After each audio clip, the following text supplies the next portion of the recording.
Hello, everybody, and welcome back to the Brodo Fantasy Football Podcast presented by BrodoFantasy.com and the Fantasy Football by Brodo app, the only tool you need to dominate fantasy football. I just nailed my own self right there. Was that the recording or was that you? Bruh, if you're not watching us on YouTube, you don't know what we're talking about right now if you're coming at us in the old version. I mean, not the old version, the traditional version, where we gained our fans, our lovely fans, audio version. So let's not exclude them. I just hello, Moto. I'm back. Hi, what's up, everybody? And I just lipped along with my intro on the video, and I just want to say, because we've already gone way too long in this podcast without mentioning it. AROD, Jets, baby. Yeah. Aaron, baby. Hearing that man just say, I intend to play for the New York Jets, it was like music in my ears. Tim, not only is this the podcast where you get to talk about Aaron Rodgers and his very soon to be home as a New York Jet, you get an entire episode of news and notes, basically. I cannot think of an episode that you would love more. Hell yeah, man. Do you think I wasn't going to mention that? Of course. It's just glorious. I'm wearing my Jets hoodie today. I got a Jets hoodie. Jason got this for me. Shout out to Jason. He got this for me like a couple birthdays ago, I feel like. It's been a while. And now for the first time in this podcast history, the Jets have a chance to actually be good. Yeah. Think about that. Think about all the times that we thought the Jets were going to be good and never did. I'd say that like we love watching Red Zone on Sundays, right? We love what we do. We love fantasy football, and the Jets being sucky has made that so much easier because there's never been any desire to change the channel over. Like, we keep the Jets on the side TV, when we're all watching together. But when I'm alone in the house, like I don't even watch the Jet game. I just watch Red Zone, and then if the Jets do something, which they usually never do, I would see it on Red Zone. But now, dual screen action always. It's going to be nice to root for a team that has a chance again. We got a little taste of it last year. Yeah. We get to experience what all these other fans have experienced this entire time. It's going to be fantastic, man. People forget that, like, Aaron Rodgers, he won back-to-back MVPs before last season, and now people are acting like he's toast at, 38, 39 years old. Haters. But, like, people forget that he started the year throwing to Romeo Doubs. Like, Alan Lazard missed time with injury. Christian Watson missed time with injury throughout the season. Like, he was throwing to Romeo Doubs, the ghost of Randall Cobb, Robert Tonyan. And then when he finally had a healthy receiving core at the end of the year, the Packers went on a crazy run that ended up getting cut short by the Lions beating them. But they were a win away from making the playoffs after being, 5 games out of it earlier in the year. And there's precedent for this happening in the past. Like the Broncos were a pretty decent team, and then all of a sudden Peyton Manning shows up and they win the Super Bowl. The Buccaneers were a halfway decent team. I think they might have even had, it was back in the 16-game season, but I think they had 7 wins the year before. They were worse than the Broncos were. That was a 30 for 30. Tom Brady's the GOAT. That was the 30 for 30. But I'm just saying, like, quarterbacks, GOAT quarterbacks, because you can't say Aaron. Like, until Tom Brady won, like, his last 2 rings, it was Tom Brady has 4 rings, Aaron Rodgers has 1 ring, and he made it to Super Bowl. Like, there was still a debate, like, who's the best quarterback in the league. That debate was happening for like 8 years. Yeah. Like, that was, everyone kind of like, it's kind of like the KD versus LeBron argument, where everyone goes to the default of LeBron's the better player, but KD's the better scorer, and they use that. I feel like people were saying, like, A-Rod's more talented, but Tom Brady's the better football player. KD is better at nothing. Don't disrespect the GOAT LeBron James. I'm not saying that. I'm saying that. I'm saying that people say that. And when it comes to Aaron Rodgers too, like, the fact that people think the Packers have any leverage here cracks me up, because we're talking about their best quarterback ever, their best player probably ever in franchise history, and he just made it clear that his time with the Packers is done and he wants to play with the Jets. The Packers aren't going to hold this dude hostage and just shit all over their prized possession for the last 18 years. That would be absurdly disrespectful. The people, he loves Wisconsin. The people of Green Bay love him. Like, that's just not going to happen. The Jets are going to get Aaron Rodgers, and it's not going to be for King's ransom. I don't think it's going to be. I think it's the money that's holding things up. To be honest, I wouldn't be surprised if this trade ends up going through on Friday when the cap hit becomes a little easier. A lot of money gets transferred. It's a very complicated contract. Like not I listen to a lot of smart people, and there's not one person who's presented the information as I know this for certain. But Oh, there goes Tim. Tim, where'd you go?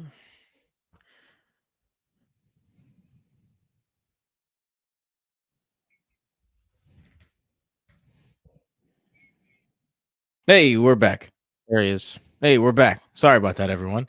I hope Michael, you kept the people entertained while I was gone there. I honestly, I didn't. I completely forgot that StreamYard continues like recording. So I sang Tim, where'd you go? And then I went silent for like 10 seconds.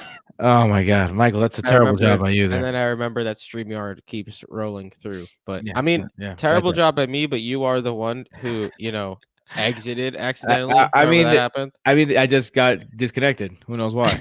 Things happen. It's the Yeah, good old so internet. apologies for that, audio listeners. Where and, was I? People Where was I? watching. Talking about Aaron Rodgers. Yeah, I mean, how people don't really know. right, the contract situation. So there's a bunch of things out there just to let everyone know what I've gathered. So the cap hit changes on Friday, 3 days after the league year opens. Not only for Aaron Rodgers, but for a few people. So you're gonna see a lot of like Zeke's gonna get cut like officially on Friday, and because you're gonna see a lot of like cap movement. I don't know, for some reason that's a big day, 3 days after the league year opens. And then you have the different ones, the June 1st designation, which is crazy because that's way after the draft. You have the That's draft, funny that which you is could just another designate it. Just designate it as a future cut. Get this guy off our team. yeah, and then he Funny. can go sign anywhere else. So technically he's on 2 rosters at the same time. But yeah, I think Troy Wingo said the deal's gonna be made like within the next week. And Troy Wingo's been spot on with everything, but who knows? We'll see. Trey Wingo got some people in trouble. Did you see what went on with this guy Dov Kleinman or Kleinman or whatever his name I mean, is? that guy is just he's just one of those guys who stays on Twitter and tweets what Adam Schefter and Ian Rappaport and Trey Wingo tweet directly after. Except he like kind of twists the information and makes it seem more. He tags them, and now he has like 50,000 followers because of that. People don't know who he is, and they tracked him down. Did you know that? He's like some guy in Israel. He's like a Israeli like a club goer guy. That's funny. Like a dude. Someone went back and searched like 8 years ago of his tweets, and before he decided he was going to be like this news aggregator, he was just tweeting at people to like check out his work and like articles and things like that, I think, or something like that. So he was trying to make it, and then he just gave in to the social media aspect of it, of just gaining followers any way you can without any self-respect. I mean, yeah, that's an epidemic these days. But with that, here's some self promotion. The Fantasy Football by Broda app. Go download it. It's your friend. It's your pal. That's it. That's all I got to say. And right now we have a free agent tracker. It is being updated periodically at whenever there's a signing. By Themi, our writer Themi Mikolakis. He's the man, by the way. Themi is Gridiron Greek on Twitter. At Gridiron Greek on Twitter. Great follow. He's one of those guys that's just funny all the time. He's just funny. Always has the right joke at the right time, and also very knowledgeable about fantasy football. I met him in person, and it was fun. It was a good time. Good guy. Yeah. So yeah, you guys went out to a bar, right? Yeah. I wish when I was the Giants got absolutely torched by the Eagles that game. Oh, that wasn't even close. All right, so look, this is how we're gonna do it, Mike. There's a lot of free agent signings, and this is going in the descending order of the free agent tracker. So again, if you go on the app, if you go on the website, every single time this article is being updated, every single time there's a signing. So go out and check it out every single time to see the fantasy impact already. Now, disclaimer: it is March 16th right now. So things are liable to change. There's a lot of different things that could happen. Disclaimer number 2, we're only going to be going over the players that play in fantasy. Now, there's a lot of offenses that are going to be shifted by signings, like Orlando Brown, the left tackle signed with the Bengals. Or defensive signings. Or some defensive signings as well. We're not going to be discussing those because this is a fantasy-oriented show. So those are the 2 disclaimers. This is how we're going to do it. And Michael doesn't even know we're going to do it this way. Disclaim on him, kid. We're going to give everyone kind of a grade. You're going to say, does this increase the stock of the player in fantasy? Does this decrease the stock of the player in fantasy? Or is it neutral? Does it not? I like surprises. Yeah. So that's how we're going to do it. So we're prepared to talk about these guys, but I'm putting you on the spot for which one of those it is. Although you should tag probably me in, coach. So let's get into Aaron Rodgers. We just talked about Aaron Rodgers for a long time, but now let's talk about the fantasy impact of Aaron Rodgers. Now, the trade is not completed yet. We talked about that. We talked about the situation. But with that being said, Michael, Aaron Rodgers to the Packers. Now, obviously, you have some young weapons. To the Jets. And obviously, you have some young weapons in tow that had great seasons. Garrett Wilson, already considered top 12, top 10 in Dynasty, a top asset coming into his second year. People are seeing he got graded as a top 10 wide receiver at a PFF in his rookie season. Offensive rookie of the year. Obviously, there's a lot of hype going towards Garrett Wilson. You have Elijah Moore, who had a good rookie season, but struggled last year with Zach Wilson and the rest of those guys who were, sucky quarterbacks last season, struggled with them. You have a tight end situation that you don't really know what's going on, but Tyler Conklin looks right now like he's going to be the starter. You got Breece Hall in the backfield when he comes back from his injury. So you have a lot of weapons, and we'll talk about this, but they add Alan Lazard also on the outside, probably going to cut Corey Davis. So you have these weapons that people are kind of anticipating taking the next step next year, and now you have this guy in Rodgers. So first thing first, Garrett Wilson, how do you feel about it? I mean, I love it for Garrett Wilson. Stock up across the board for the Jets. I don't think we need to sugarcoat it. I mean, it's Aaron Rodgers. He's a clear, huge step up from Zach Wilson, Mike White, or whoever else the alternative options were, including Derek Carr, who ended up landing with the Saints, who was like the Jets' backup option. Well, that was being reported at the very least. But, Aaron Rodgers said that he basically had his decision made for like over a week. I think like last Friday, so like 5 days ago prior or something. So all those reports were right, like Trebling & Company, but anywho, yeah, huge upgrade for everybody here, man. Uzuma, Conklin, Moore, Lazard, Wilson, the backfield, Breece Hall. Like Breece Hall, once he'll probably take some time to get back into, full Breece Hall mode. But to have Aaron Rodgers at QB and not Zach Wilson or Mike White, where defenders could stack the box and be aggressive towards stopping the rush. Like Breece Hall was absolutely dominating without Aaron Rodgers at QB.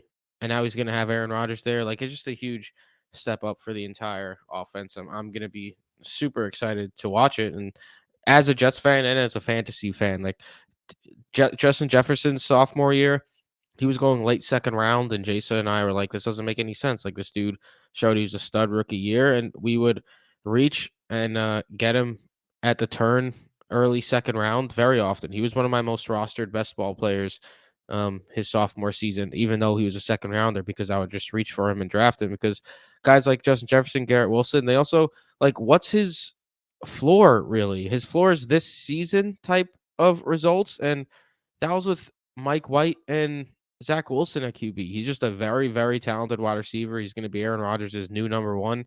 I expect him to start going around the turn round 1/2 area, and I think rightfully so. Like I think that's where he belongs. That's where he belongs.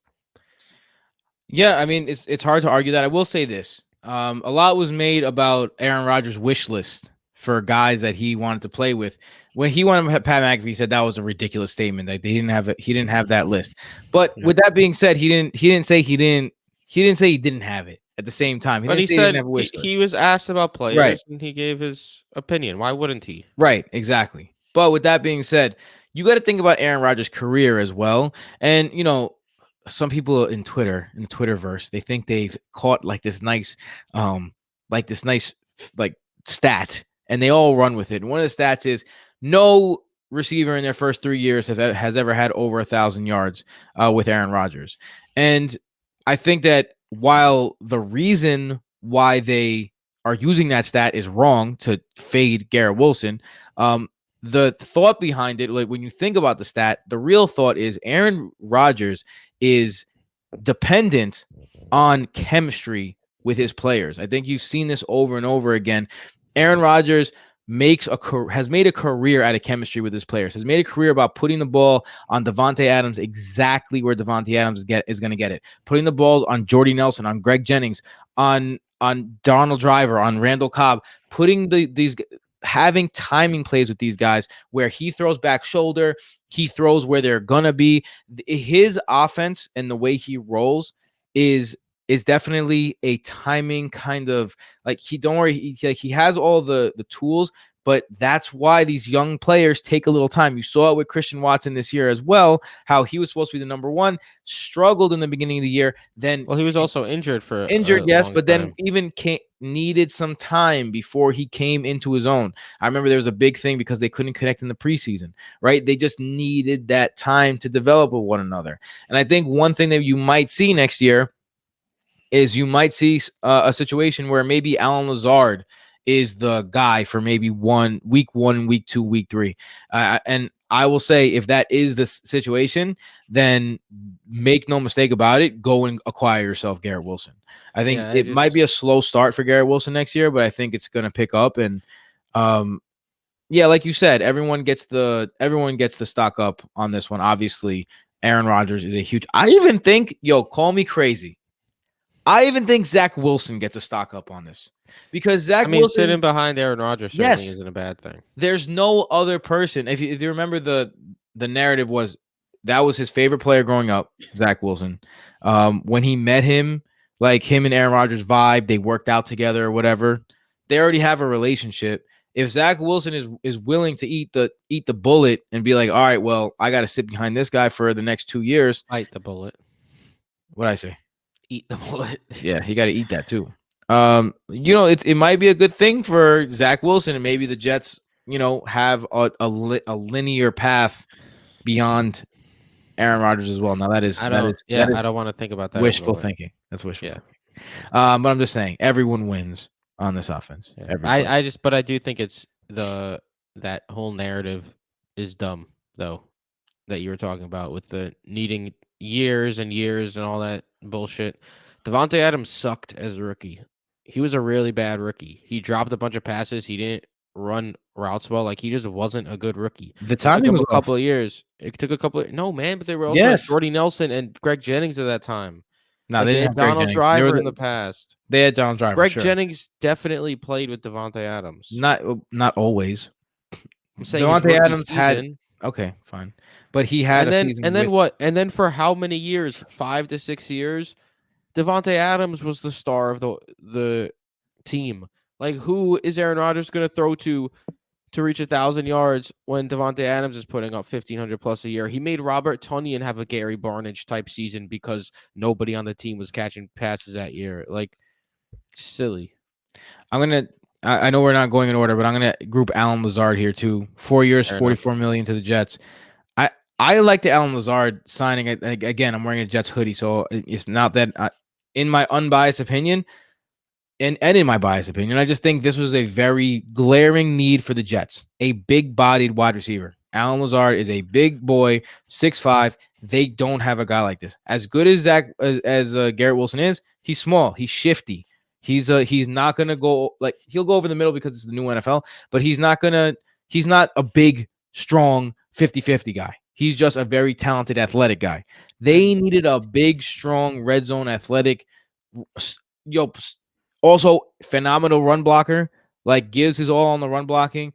I think this is a really, really good fit. He reminds me. I know Michael's gonna yell at me. It reminds me a lot of when they paired Eric Decker with Brandon Marshall. Yeah. So because Eric Decker, he wasn't the most athletic dude, but he did the dirty work. He blocked. He won the 50-50 balls. He was big body.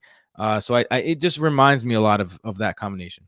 The thing with Alan Lazard too, people forget that Denzel Mims played a shit ton for the Jets last season because he was a very good run blocker. And now Alan Lazard, who's also a very good run blocker, can take those snaps, and he's also a much more effective pass catcher than Denzel Mims is and was. Like it's not like Alan Lazard, 4 years, 44 million seems a bit steep. That's what Jacoby Myers got. That's what Juju got. Those are mid wide receivers too. Like I don't understand people's infatuation with Jacoby Myers. They're like, wow, the Patriots gave Juju 11 million a year when that's what Jacoby Myers got. Juju has had way better seasons than Jacoby Myers has ever had in his past, but that's neither here nor there. We'll talk about both later. Everyone all of a sudden loves Jacoby Myers. I've noticed as well. Yeah, bro. I don't understand Jacoby Myers love fast. Not for nothing. Christian Kirk got 4 for 72 last year. Yeah, exactly, and that's clearly not happening this year.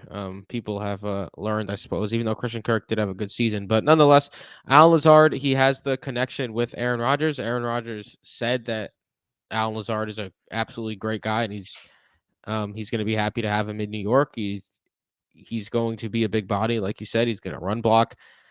Maybe they lose Elijah Moore in the Aaron Rodgers deal. Who knows? If they don't, Elijah Moore in the slot, he'll have to grow up quickly with Aaron Rodgers at QB. We'll see how that goes. But yeah, for what the Jets are doing, I like it. If they didn't get Aaron Rodgers, I would have been like 4 years is a lot for Alan Lazard, a career mediocre wide receiver who hasn't topped like 750 receiving yards. But for who he is, for what Aaron Rodgers brings, I'm okay with it, especially if the Jets have the money for it. Like, why not? I like Alan Lazard a little more than Michael does. I'm a Lazarder. I'm a Lazarder. I don't know. That doesn't work. I don't know what a Lazarder is. Now you do. Right now here in the flesh. All right. So learn something new every day. There you go. We've talked about our New York Jets. Let's go on to some more news. Aaron Rodgers. Man, I'm not gonna lie. You just said Aaron Rodgers again. No, I know, because I just want to say one last thing about Aaron Rodgers. I'm not gonna lie, man. There's a little part of me that imagines like it's June and the Packers are still being assholes, and Aaron Rodgers is like, oh well, I'm gonna retire because I don't want to deal with this, and the Jets get hung out to dry. Like there's a little part of me that feels that way. I'm just putting that out there. He already publicly announced his plan is to play for the Jets. Like you don't do that unless that's what you're doing. If you're like Aaron Rodgers, I fuck with that guy. I know that's not the popular opinion right now, but I just love his vibe. I dig his whole thing. All right, let's get into another quarterback. I saw the funniest meme today, and I have to tell you about it. But the quarterback is Jimmy Garoppolo. He goes from the 49ers to the Las Vegas Raiders, 3 years, $67.5 million. The meme today was hilarious. It said, going from Derek Carr to Jimmy G is like going from Jimmy G to Derek Carr. Yeah, that was funny. I saw you put it on the Brodo story as well. Like that I have to really like something to share from Brodo. Yeah, I was surprised. That's not our own. You know what I mean? But funny. It deserved it. It deserved it. But anyway, Jimmy G going to the Raiders. I don't think it's pretty linear. For me, this is how I'm thinking about it. Jimmy G plus Josh McDaniels is something that intrigues me because this is the kind of system that Jimmy G thrived in when he was in New England. It's a very Jimmy G type system. It's a very no, it's not going to ask him to do too much, but it's also not going to just be check down. It's going to be make the smart decision, scan the middle of the field, mid-range throws, clutch throws when you need it. I think that's where Jimmy G excels. So if I'm a Raiders fan, I'm a little excited about this, although we just lost weapons. We'll talk about that in a little bit. Gaining weapons as well. We'll talk about that. The Raiders have been busy. Michael, what do you think here? Stock up, neutral, or down for Jimmy? I mean, you gotta say stock up because if he stayed in San Fran, he wouldn't be getting a starting position. And the Raiders' offense is probably a better landing spot than several of the landing spots out there for a quarterback. You have Devontae Adams, the newly signed Jacoby Myers, who we just shit on, but nonetheless, he's a decent wide receiver in the league. They just traded Darren Waller, which was an interesting move, but Josh Jacobs in the backfield. Look, Jimmy G stock up. The Raiders overall, they're not going to be like, I don't think they're going to be a surprise team with Jimmy G under center. 3 years was a little bit surprising for me, especially with Jimmy G getting injured every single time he has a starting job. I think that's what That's the But surprising part. nonetheless, it's a good move for Jimmy G and his career, and the money that he's getting. 3 years, 67.5 million is not like clearly top end quarterback money, but I'm sure him and his agent are very happy that he was able to get nearly $70 million for 3 years after like the career and injuries and just performance that he's had, because his number one thing is the guy wins games, and it's because he has been on very good teams and he's had to just manage those games, Alex Smith style game manager type quarterback, and there's nothing really wrong with that for teams like the Raiders, I suppose. It's not a Super Bowl winning move though, in my opinion, by any means, but oh well. Good for Jimmy G getting the contract. Uh, Talking about his new weapons, Jacoby Myers. He goes from the Patriots to the Las Vegas Raiders for 3 years, $33 million to play with Jimmy G. The Patriots didn't even offer him a contract even close to this, according to reports. You Which saw that he sorry to that's okay. interrupt you, when Juju was signed for 4 years, 44 million, or it was, yeah, I think that was, oh no, yeah, what did Juju get? 4 years, 44, 3 years, 33. It was the same exact contract, or 4 years, 44. Sorry, now I'm just No, Juju got 3 for 33. 3 for 33. So same exact contract, slightly different guaranteed money. Juju got more guaranteed money. Jacoby Myers quote tweeted and said, "It's a cold world." Oh shit. Uh, I mean, look, Jacoby Myers is a good player. yeah. He commands targets. You have to respect that. But Commands targets from Nelson Aguilar and company. exactly. The question is, can he survive?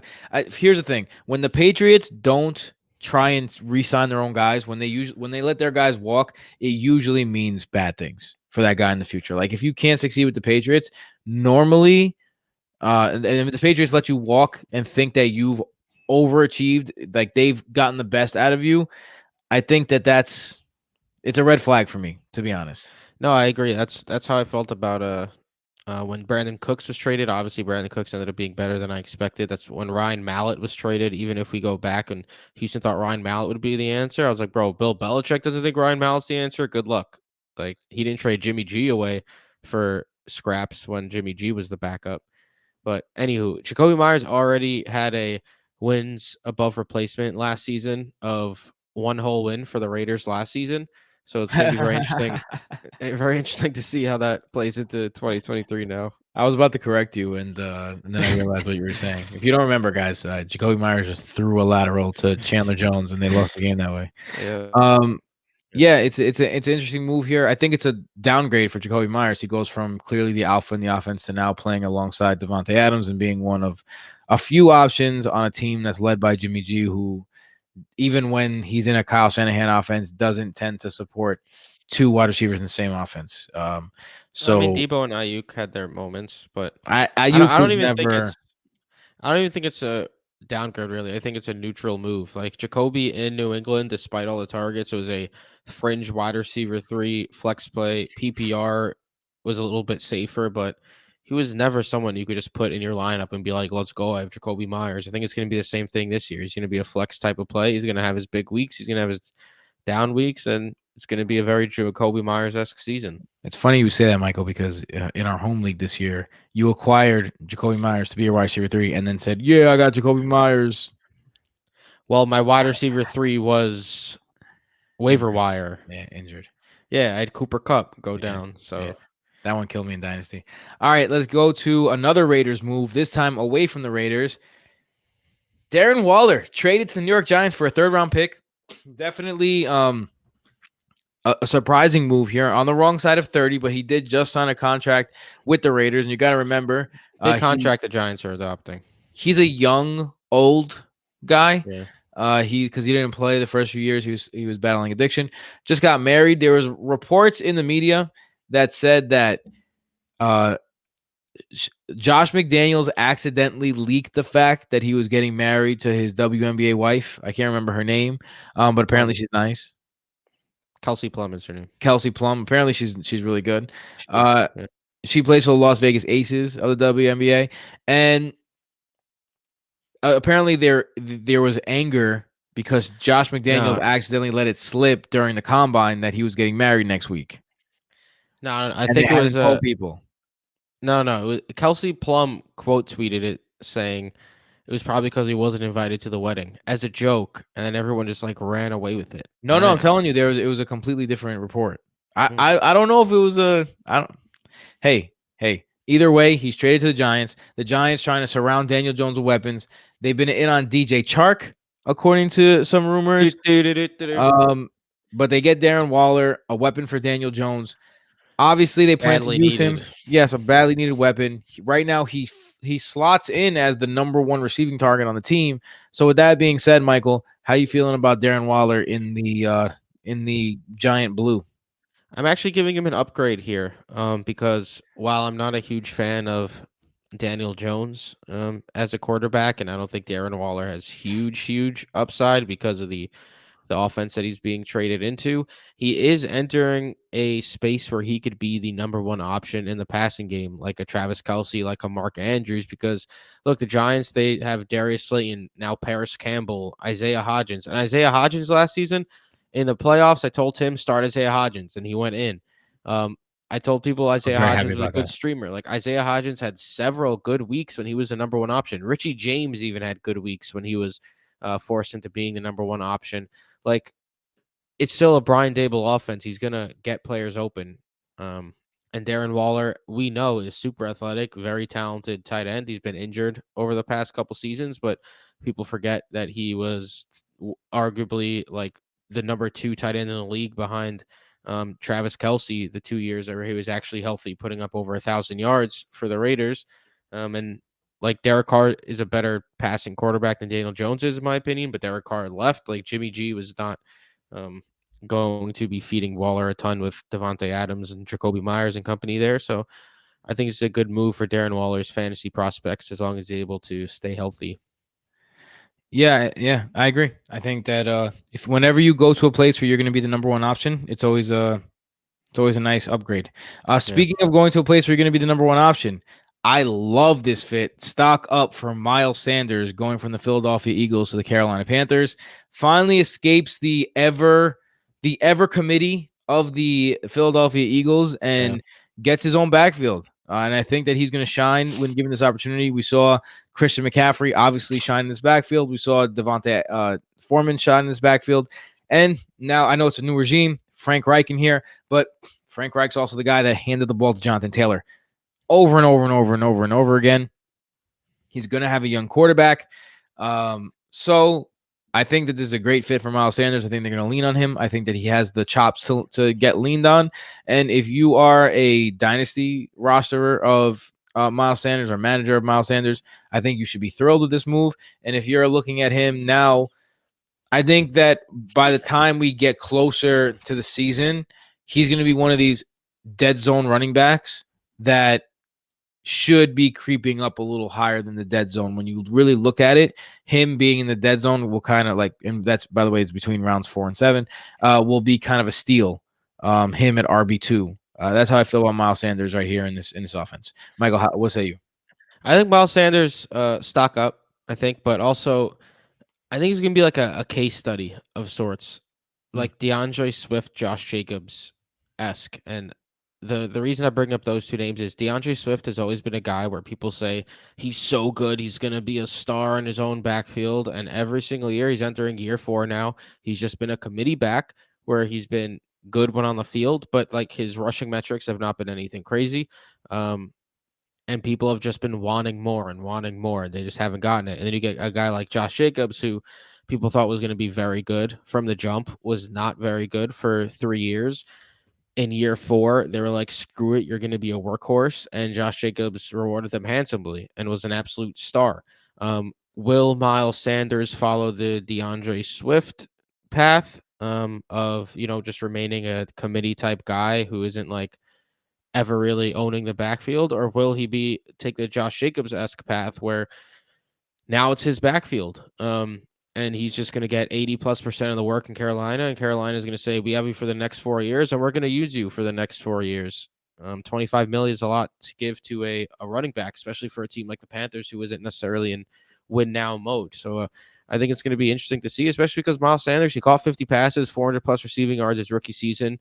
And he just kept getting less and less receiving work for whatever reason. in the Philly offense. So he has the ability to be a dual threat back, and I'm expecting Carolina to treat him that way. And if he gets the amount of work that Josh Jacobs got last year, he could be the Josh Jacobs of this season, I I think. agree. Yeah, I Yeah. think that Miles Sanders is a he'll be one of my sleeper candidates. Like he'll be one of the guys that's like my guy. Maybe one of my hat hangers. It as of March It's 16th. March. But I just love the fit, man. I love Frank Reich. They gave him a 4-year deal for $25 million. They're not going to Yeah. give you don't see running backs get 4-year deals. So they obviously believe in Miles Sanders. Now, again, this is the NFL. So this is not really a 4-year deal. And it's not really a $25 million deal. Like everything we're telling you, the $25 million, that's like the best that the contract could be. These are based on incentives. A lot of these are like that. Speaking of running backs, let's stay in the running back area. David Montgomery, a favorite of this show, not quite. If you haven't watched, we're not big Demont fans, but he goes to the Detroit Lions to share a backfield with the aforementioned DeAndre Swift. Now, David Montgomery has been a plotter, a guy that has just been like the mid. I feel like if there was a line middle running back in the NFL, like a guy that's right in the middle, I think David Montgomery is right in the middle. He doesn't do anything special. He's tough. He's had a few stretches in fantasy that's really helped you. And now he goes to a team where the guy he's taking the place of, Jamal Williams, who we'll talk about next, he just came off a season where he scored 18 touchdowns. Barry So Sanders. and David Montgomery has been using the goal line before, ineffectively, but has been using the goal line before. So David Montgomery to the Lions in division, switching in within division. Is his stock up, sideways, down? What do you got? David Montgomery going to the Lions was a surprise to David me. Montgomery. Why'd you say it like that? David Montgomery. David Montgomery going to the Lions was a bit of a surprise for me. I'm not gonna lie. I was confused why they would give David Montgomery a $6 million a year, 3-year deal when they played against him twice a year for the last several seasons. Who on that defense was like, damn it, it's Montgomery Day? That's what I'm wondering, because I don't think anybody was really like super afraid of David Montgomery coming at them. He's a mediocre running back, but I mean, the Lions are clearly going for it. They haven't been able to go for it for quite a while. They absolutely dominated the second half of last season. They have a lot going for them. Jamal Williams was a fan favorite. He's always a locker room favorite. He just broke the Lions' rushing touchdown record. I'm a little confused why they would, at basically the same cost, go David Montgomery over Jamal Williams, but that's something for the Lions, front office to think about. I think it's a downward move for Montgomery, leaving his workhorse role, because he was a workhorse in Chicago and he was still not a top 18-ish running back on a week-to-week basis. Now he's going to probably be an early down type guy, goal line type guy. Jamal Williams-esque role, losing work to DeAndre Swift rushing and on all passing downs, and Justin Jackson working in last year too. Like, we saw Jamal Williams have some big games when he scored, and then we saw like 10 rushes, 18-yard games when he didn't score. I think you're going to get a lot of that from David Montgomery. He's going to be a headache. He's not going to be someone I'm looking to roster much. So yeah, I think it's a downward move for David Montgomery here, despite going to a better offense. It's weird that they would give up on Jamal Williams too, because he seemed like one of those locker room guys, one of those like linchpin kind of dudes. Yeah, who didn't like Jamal Williams? Yeah, the dude he's a national treasure. So like David, yeah, like I think I'm not just gonna repeat what Michael said, but I agree. This is like a downward. I think there's a downward pointing for the Lions, and I think it's downward pointing for David Montgomery himself. So I don't really, I think David Montgomery and Jamal Williams are on the same level as like running backs, so I don't think it's really a performance concern. I'm just confused why they would do it for locker room purposes, unless Jamal Williams wasn't that fondly thought of in the locker room. Who knows? We're not in the Lions locker room. Yeah, I mean, neither of those guys were. Yeah, he's just good with the media. That's true. Look, neither of those guys are great, but Jamal Williams is great at least one thing. He's a very good. He's got a nose for the end zone. If he gets the ball in the one in the like the 5-yard line and in, he's gonna score. David Montgomery's not that guy. So like David Montgomery doesn't do anything special. Let's go to Jamal Williams. Jamal Williams from the Detroit Lions to the New Orleans Saints. He goes to team up with Alvin Kamara when whatever's going on with him. Obviously, Derek Carr has the new is his new quarterback. This is gonna be like one of those locker rooms where it's just like Derek Carr and Jamal Williams both giving like speeches before the game. Like it's gonna be at least a pumped up team. I'll say that. Jamal Williams going there. I don't know how I feel about this one. It makes sense in a lot of ways, but the Saints are a team that does not excite me in any way. So how do you feel about Jamal Adams here, Michael? Is it stock up, stock down, or Jamal keep it the same? Williams, Tim. What I say? Jamal Williams, Jamal Adams. You still got the Jets on your mind. Yeah. Yeah, so 3 years, 12 million, a little bit less than David Montgomery. It could have really been just the money. It is a business, as they say, the NFL. But I think this is stock down for Jamal Williams. He took less than Montgomery. That's what I'm saying. Like he took less than Montgomery. What do you mean it was? All right, I'm thinking in an opposite right way. So the Lions made the decision to go to David Montgomery instead for more money. Jamal Williams. I mean, age probably played a factor. The 3-year age gap in there, but either way, Jamal Williams, I think this is a stock down as well. I think he's going to have a very similar role for the Saints that he did the Lions, with Alvin Kamara basically being the more active DeAndre Swift. But Jamal Williams also isn't going to score 18 touchdowns again. I think people who just look at previous season stats are going to be in for a rough season, because Jamal Williams is likely going to be a very touchdown dependent option. And when you're scoring 18 touchdowns in a year and you're scoring a lot of touchdowns, you become a close to must start every week type of guy. I don't think that's going to be the case again this year with the Saints, even though, I mean, their offense is certainly improved with Derek Carr now, Chris Olave, re-signed Michael Thomas. They brought in Jamal Williams. It's certainly an offense that could put up points. The Lions were crushing it last year on offense, though, and Jamal Williams was the main benefactor when he got to the end zone. We'll see how it goes. It's not like Alvin Kamara can't score. So I think it's stock down for Jamal Williams, and don't expect another 18 touchdown year. No, those don't grow on trees. It would be foolish to do so. Rashad Penny goes from the Seahawks to the Eagles for a 1-year team friendly deal. I gotta say, Rashad Penny, this is intriguing. This is intriguing. Rashad Penny's amazing when he plays. The problem is he never plays. So Correct. That's it. That's really the ifs, ands, and buts about it. And you're going to go to an offense where you're probably getting an opportunity to play sparingly. Like, I wouldn't be surprised if he puts up a Miles Sanders type season where he'll score 20 points some weeks, but he'll score under 5 points some weeks. Yeah, that's going to be the issue. I agree, because of his inability to catch passes as well. He's going to be an early down guy, and that's not, I mean, for the Eagles, to be on the Eagles, I do think it's a stock up that he's going to Philly, because they're going to be leading more often, which means they may lean on Rashad Penny more. But the fact that he just continues to get injured every season is certainly not something that you could take lightly. I mean, he's a very talented running back. 1 year, $1.35 million speaks for itself with how much, concern teams have. Because I'm sure if he could have gotten $2.5 million, which is double that somewhere else, I'm sure he would have taken it. Like, the $1.35 million deal for a talented running back is cheap, but we got to see if he stays healthy or not. It's gonna be interesting. I'm always gonna be rooting for him. I'm a big Rashad Penny truther. Yes, you are. Ezekiel Elliott, cut from the Cowboys. You don't know where he's gonna go yet, but this is obviously Tony Pollard to the moon. I think Tony Pollard becomes a top 5 pick at this point. I wouldn't be surprised if people start considering him number 1 overall. In the Patreon pod a couple weeks ago, Matt and I dissected the FFPC ADP, rounds 6 through 10 and rounds 1 through 5 on the public pod. Tony Pollard was mixed in there round 4, I believe he was going in.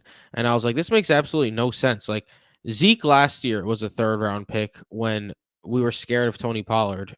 Tony Pollard absolutely killed it. And now we don't have to be scared of Zeke. Like, he's just a smash pick every time at that ADP.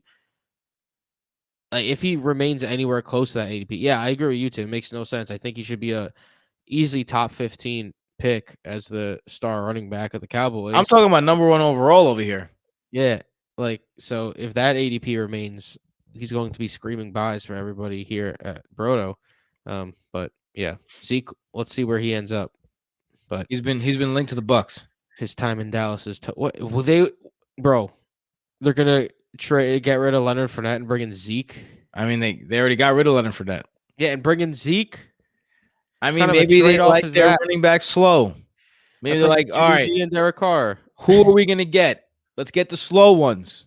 The slow ones. That's the ones to go with. No, but I mean, I feel bad for Zeke, man. He's one of the goats, and he's falling I off mean, a he was cliff. very good. Is what it is. He was very. I mean, last season people like it. Was the cool thing to do is to shit on Zeke, and then he went on like a 10-game stretch of being a top 15 running back every single week. Score Like, touchdowns. yeah, and yes, he was touchdown dependent, but still happened. He ended up not being a bad pick at ADP by any means. Next on the agenda, Michael's boyfriend, his favorite dude in the world. Juju Juju. Smith-Schuster goes from the Chiefs to the New England Patriots. 3 years, $33 million for Juju Smith-Schuster.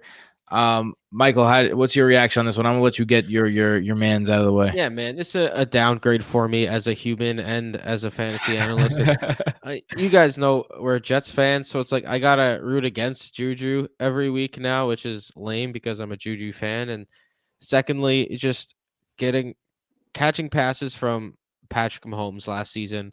When healthy, Juju had some big games. Again, he was dealing with injuries and such, which is unfortunate. Hopefully, he's able to stay healthy. And I was going to be catching passes from Mac Jones, where Jacoby Myers was getting 100+ targets and being a fringe wide receiver 3 flex type of guy. I think Juju's better than Jacoby Myers, but he's probably going to have a similar role. Yak, middle of the field type of guy. Not for nothing, But Juju had a good year, yak wise, this year. Very good. But before this season, in his career, he was ridiculously, hilariously low in yak over expected, like ridiculously low. So let's not go and act like Juju some kind of yak machine.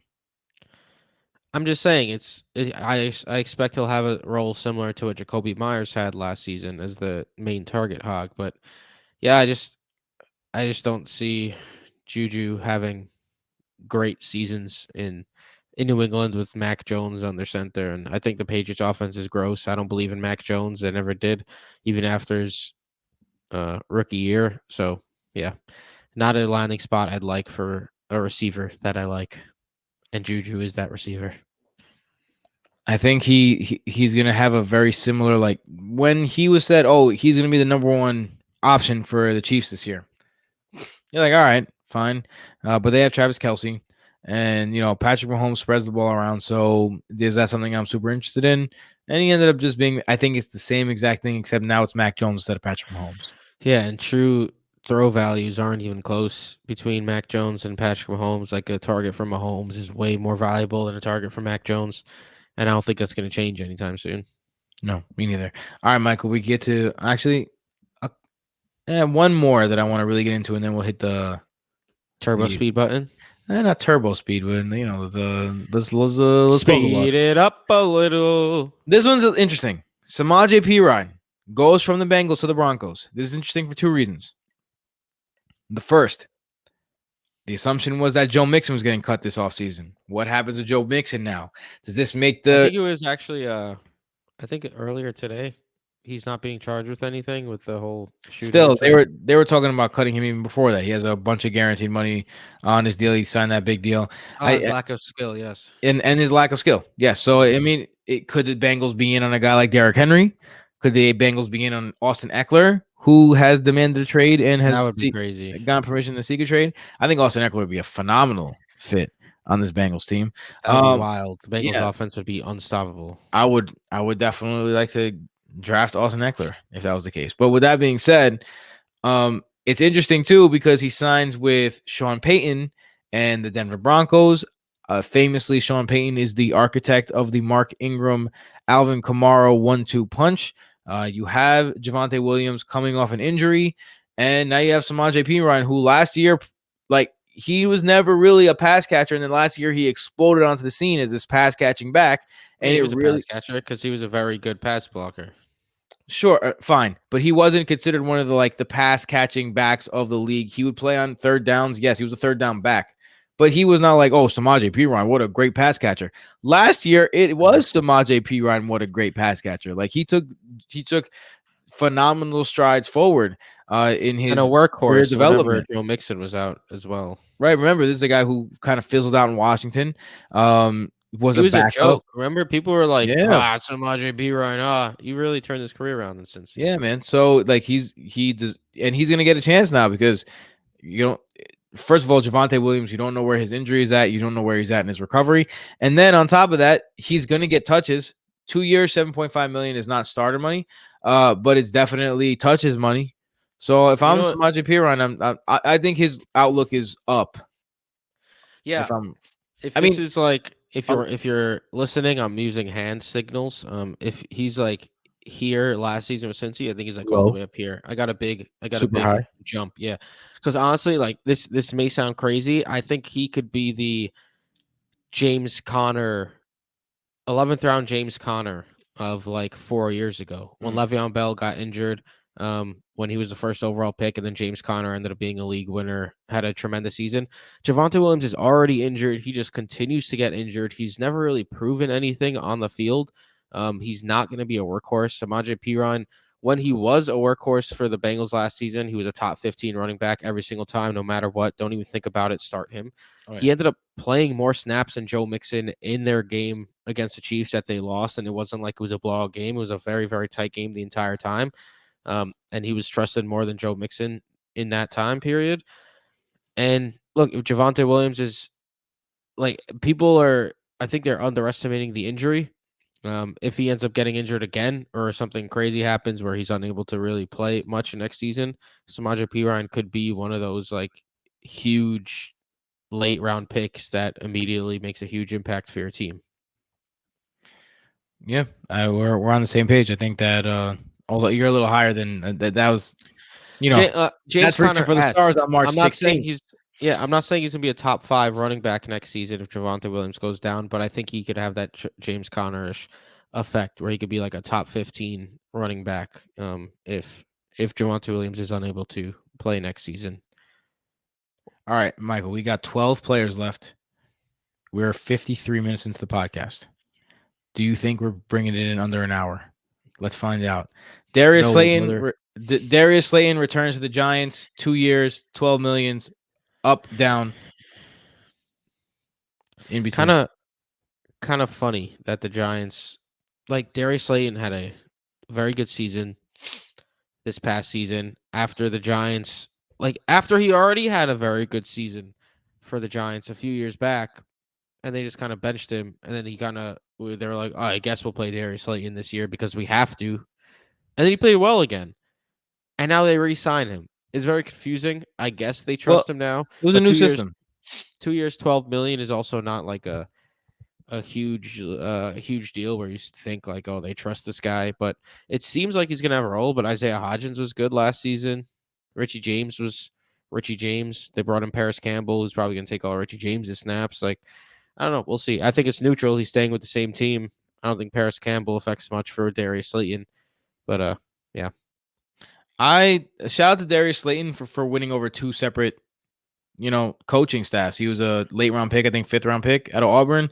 Had to win over a staff, did, and then a new staff came in, they benched him, won over the staff again, and now he's got a contract. Shout out to Darius Slayton. Yeah, his situation probably stays the same. That one's you got to monitor because the Giants are probably going to add a wide receiver or 2 before it's all said and done. Speaking about the Giants adding a wide receiver or 2, Paris Campbell from the Colts to the Giants, 1 year, $4.7 million. It's always the Paris Campbell story is, he's got some skill, but he's always injured. Yeah, I don't have any. I have no bone in my body that wants to draft Paris Campbell. I know it's not a great wide receiver room. Neither was Indy really last season. Yeah, they had Michael Pittman, who's better than anyone the Giants have, but this guy's entering his 4th year in the league, and it's been 3 years of mediocrity and or injuries. So yeah, I don't think there's any appeal here. Jacoby Brissett goes to the Washington Commanders, 1 year, $8 million, could be up to $10 million. He's going to compete with Sam Howell for the starting quarterback job. Look, Jacoby Brissett played well last year. There's no ifs, ands, or buts about it. He could start.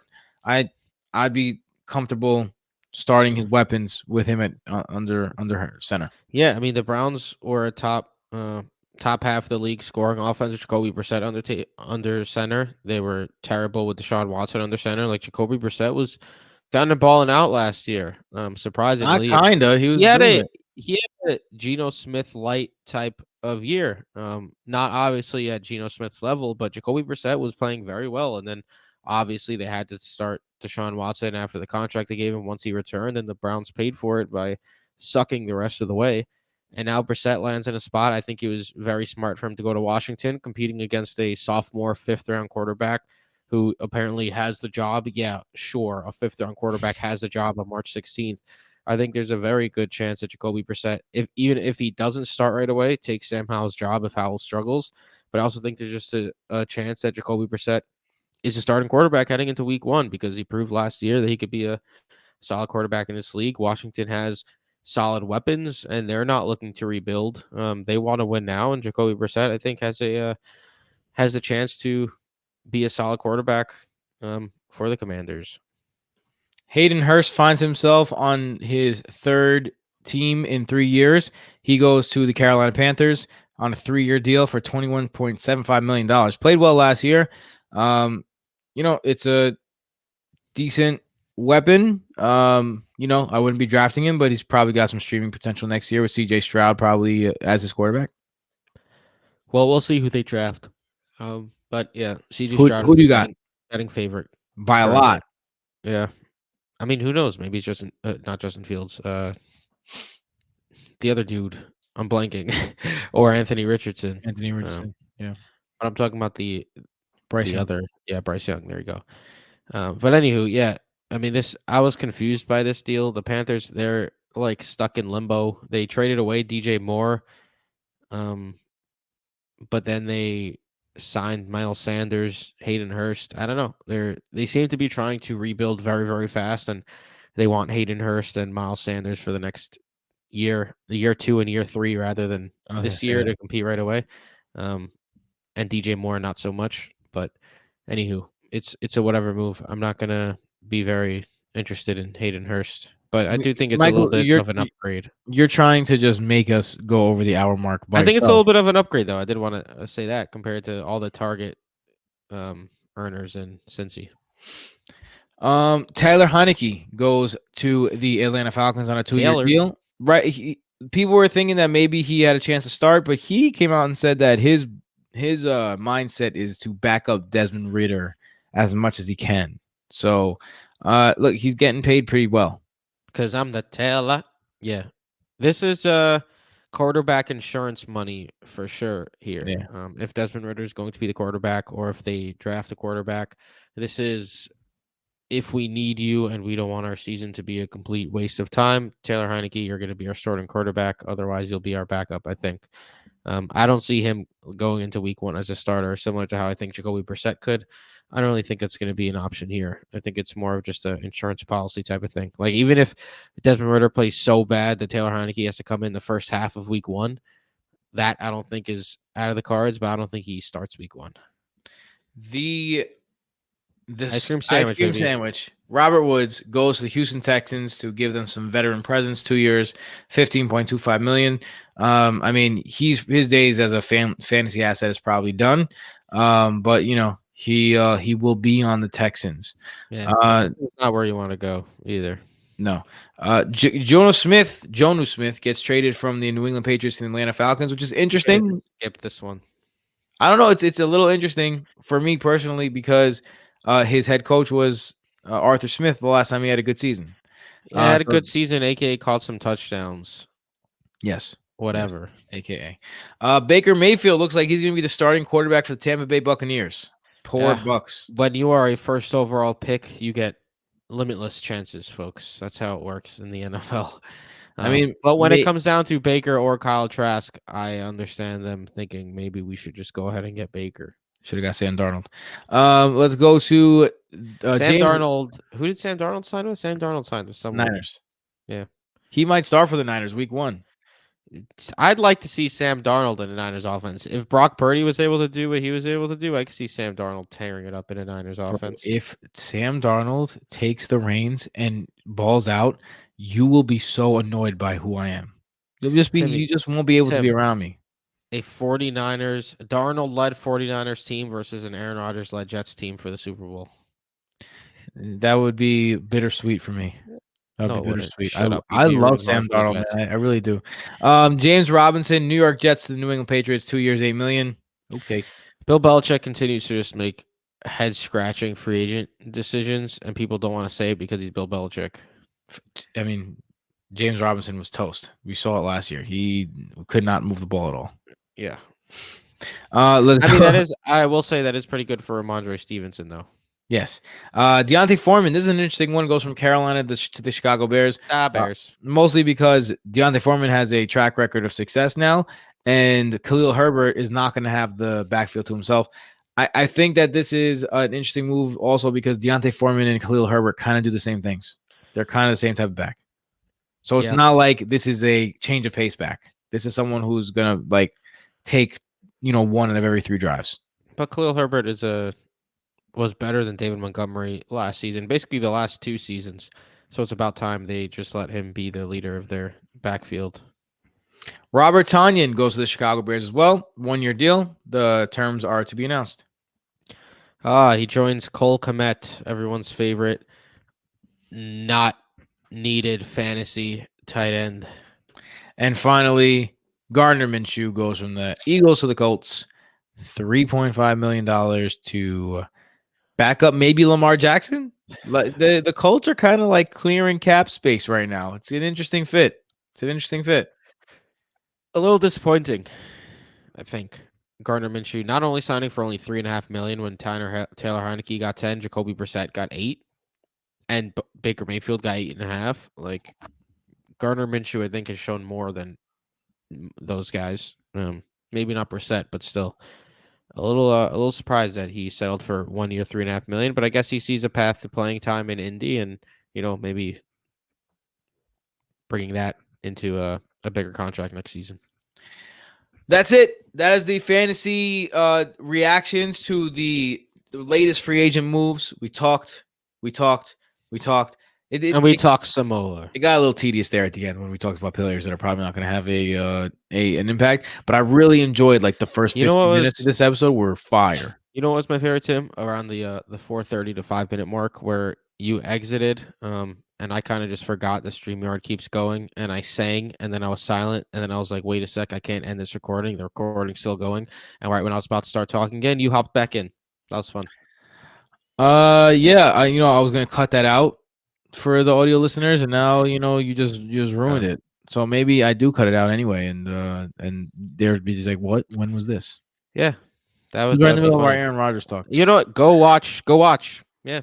YouTube.com/BrotoFantasy, the Fantasy Football by Broto app, BrotoFantasy.com, Patreon.com/BrotoFantasy if you want to support the show, at BrotoFF Mike, at BrotoFF Tim, at BrotoFF Jason, at BrotoFF Casanova, at PsychWardFF, at BrotoFantasy, at FF app, at FF by Broto. Too many ats to go around. Instagram, straight flexing. YouTube, TikTok, your mom's house. That's where we're at. Come on, man. You had to end it with that bullshit. Michael, let me ask you a question. How old are you, man? if you had to eat truffles only for the remainder of your days. Okay. But you can only somehow, no matter what, you have to bring in these weird ass terminology for the remainder of your days. But you can only eat one type of meat with that truffle. So it's only truffle flavored meat for the rest of your life. What are you picking? Does health of the meat factor into it? Of course not. Then steak. I mean, it's debatable whether like chicken is more healthy than steak. It's debatable. Just putting that out there. Grass fed, grass finished. Whatever. It's just like me.